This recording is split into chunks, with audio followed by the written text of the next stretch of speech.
जागतिक महिला दिनाचे औचित्य साधून राष्ट्रवादी काँग्रेस शरदचंद्र पवार पक्षाचे राष्ट्रीय सरचिटणीस डॉक्टर जितेंद्र आव्हाड यांच्या आदेशानुसार तथा जिल्हाध्यक्ष मनोज प्रधान यांच्या मार्गदर्शनानुसार आणि ऋताताई आव्हाड, सिद्धिविनायक रुग्णालयाचे डॉक्टर अमोल गीते यांच्या उपस्थितीत मोफत आरोग्य शिबिराचे आयोजन करण्यात आले होते। या शिबिरात 297 महिलांनी आपली आरोग्य तपासणी करून घेतली। घर संसार सांभाळणाऱ्या माया भगिनी सर्व आघाड्यांवर मोठ्या हिमतीने कार्यरत असल्या तरी स्वतःच्या प्रकृतीकडे फारसे लक्ष देत नसतात। त्यातच संसाराचा गाडा हाकताना 2 पैसे वाचवण्यासाठी वैद्यकीय तपासण्या करण्याकडे दुर्लक्ष करत असतात। ही बाब ध्यानात घेऊन आज 8 मार्च या जागतिक महिला दिनाचे औचित्य साधून राष्ट्रवादी महिला काँग्रेस शरदचंद्र पवार पक्षाच्या ठाणे महिला अध्यक्ष मनीषा भगत आणि टीम यांनी या शिबिराचे आयोजन केले होते।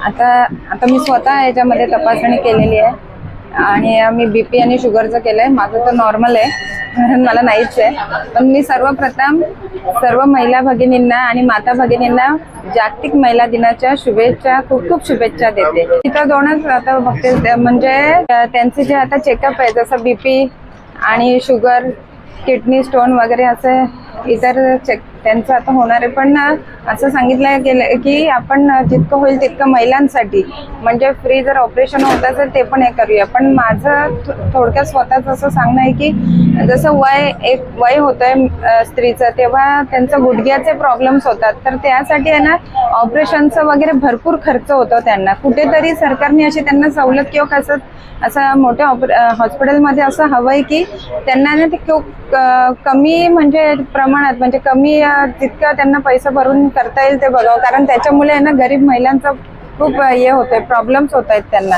कारण आपण बघतोय ना ते गुडघ्याचा त्रास घेऊन इतकं ते त्रास हे करतात आणि कमरेचा मेन प्रॉब्लेम जास्त होतोय महिलांना आणि मणक्याचा प्रॉब्लेम, तर त्याच्यामुळे त्यांना काहीतरी कमी सवलतीमध्ये करता येईल असं झालं पाहिजे। प्रथम तर जागतिक महिला दिनाच्या मी सर्वांना शुभेच्छा देतो आणि आज हा जो मोफत आरोग्य शिबिराचा कार्यक्रम या ठिकाणी राष्ट्रवादी काँग्रेस पक्ष आणि आमचे मित्र आजचे मनोज प्रधान साहेब आणि या भागातील आपल्या राष्ट्रवादी काँग्रेसचे नेते आव्हाड साहेबांच्या मार्गदर्शनाखाली हा कार्यक्रम या ठिकाणी आयोजित करण्यात आलेला आहे। तर या सर्वच मंडळीचे पदाधिकाऱ्यांचे मी या ठिकाणी मनपूर्वक अभिनंदन करतो की हा एक चांगला उपक्रम या ठिकाणी आयोजित केलेला आहे आणि सिद्धिविनायक हॉस्पिटलची टीम या ठिकाणी उपस्थित आहे। आज आपण सर्वांचं स्क्रीनिंग करत आहोत। या ठिकाणी आरोग्य तपासणी असेल, त्याचबरोबर ECG असेल, शुगर असेल, डायबिटीज असेल, हृदयरोगाचे काही उपचार असतील, या सगळ्याच गोष्टी आपण आज स्क्रीनिंग केलेली आहे। याच्यामध्ये जे पॉझिटिव्ह रुग्ण असतील, ज्यांना काही खरोखरच अँजिओप्लास्टीची गरज आहे, अँजिओग्राफीची गरज आहे, काही लोकांना कॅन्सरचे ऑपरेशन्स असतील किंवा काही स्वादुपिंडाचे ऑपरेशन आहेत, किडनी स्टोनचे ऑपरेशन आहेत, त्याचबरोबर गॉलब्लॅडरचे काही सर्जरीज असतील, काही नसा ब्लॉक असतील, पेरिफेरल प्लास्टी असतील, असे वेगवेगळ्या प्रकारचे उपचार आपण या ठिकाणी मोफत करणार आहोत। सिद्धिविनायक हॉस्पिटलची संपूर्ण तज्ज्ञ मंडळी या सर्व इथून गेलेल्या रुग्णांना मोफत उपचार करणार आहे, मोफत शस्त्रक्रिया करणार आहे। त्यामुळे जास्तीत जास्त नागरिकांनी, परिसरातील नागरिकांनी या शिबिराचा फायदा घ्यायचा आहे। आज दुपारी 2 ते 3 वाजेपर्यंत हे शिबिर चालू राहणार आहे। त्यामुळे जे लोक आलेले नसतील त्यांनी यावं, आपली तपासणी करून घ्यावी आणि खरोखरच लोकांना जर काही शस्त्रक्रियेची गरज असेल तर अशा रुग्णांना सुद्धा मी शस्त्रक्रियेचा पूर्णपणे 100% मोफत, औषधासहित मोफत आपल्या सिद्धिविनायक हॉस्पिटलमध्ये फायदा करून देणार आहोत। तर रुग्णांनी या शिबिराचा फायदा घ्यावा असं मी आवाहन करतो। सर्वप्रथम आपल्या सगळ्यांना या आंतरराष्ट्रीय महिला दिनाच्या खूप खूप शुभेच्छा, महिलांना आणि पुरुषांना देखील। आज जसं आपण आता बहुतेक शूट केलं आहे की आज सिद्धिविनायक हॉस्पिटलतर्फे एक महिलांसाठी आरोग्य तपासणी शिबिर ठेवण्यात आलं आहे। म्हणजे मी माझ्याही बद्दल बोलते की आम्ही जरी जागरूक असलो तरी कुठेतरी मनामध्ये थोडीशी भीती असते तपासणी करून घ्यायला आणि त्यामुळे सहसा कोणी डॉक्टरांपर्यंत मुद्दामून जाऊन करत नाही तपासणी, जोपर्यंत खूप त्रास होत नाही। आणि दुर्दैवाने आजही, म्हणजे मी अगदी खरं बोलते, बऱ्याचशा घरांमध्ये बजेटमध्ये महिलांचं आरोग्य सर्वात खालच्या पातळीला असतं आणि महिलाही आपल्या नवऱ्याला सांगेल तुम्ही करा, मुलांना सांगेल, पण स्वतः कधी जास्ती पुढाकार घेऊन स्वतःची तपासणी करत नाही. आतापर्यंत एक 4-5 महिलांची झाली आणि त्यांचं आरोग्य उत्तम आहे. आणि मी देवाकडे प्रार्थना करते आजच्या दिवशी की माझ्या सगळ्या भगिनींचं, मातांचं आणि त्यांच्याही सगळ्या घरातल्या लोकांचं आरोग्य खूप चांगलं राहावं.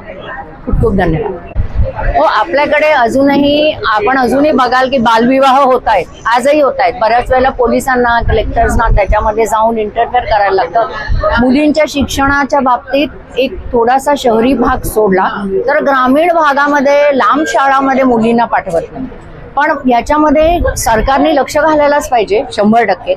आरोग्य सुविधा म्हणजे आपल्याकडे जे काही प्रायव्हेट हॉस्पिटल्स आहेत त्यांना गव्हर्नमेंटनी कंपल्शन केलं पाहिजे की महिलांना, स्पेशली ज्या अल्प उत्पन्न गटातल्या महिला आहेत त्यांच्यासाठी रेट्स कमी ठेवून जे काही रोगाचा आपण बघतोय की कॅन्सर खूप मोठ्या प्रमाणात आहे, त्यानंतर गुडघे म्हणजे सांधेदुखी आहे, हार्टचे डिझिजेस महिलांना थोड्याफार आहेत, अशा सगळ्या ज्या लाईफ थ्रेटनिंग जे काही रोग आहेत त्याच्यासाठी महिलांना काहीतरी विशेष सवलती सगळ्या मोठ्या हॉस्पिटल्सने दिल्या पाहिजेत. आपली जी सरकारी हॉस्पिटल्स आहेत ते इतकी ओव्हरक्राऊडेड आहेत आता की आता त्यांच्याकडे जागा नाही आहे. जरी त्यांना करायचं झालं तरी जागा नाही. आणि बाकी मी एक महिला म्हणून सांगू शकते की पुरुष जोपर्यंत आम्हाला समानतेने वागवणार नाही तोपर्यंत आमच्यासाठी केलेले सगळे कायदे हे विफल आहेत. अल्पावधीतच लोकप्रिय झालेला भारताचा बुलंद आवाज आपला Bharat channel subscribe, share, like आणि कमेंट्स करायला विसरू नका.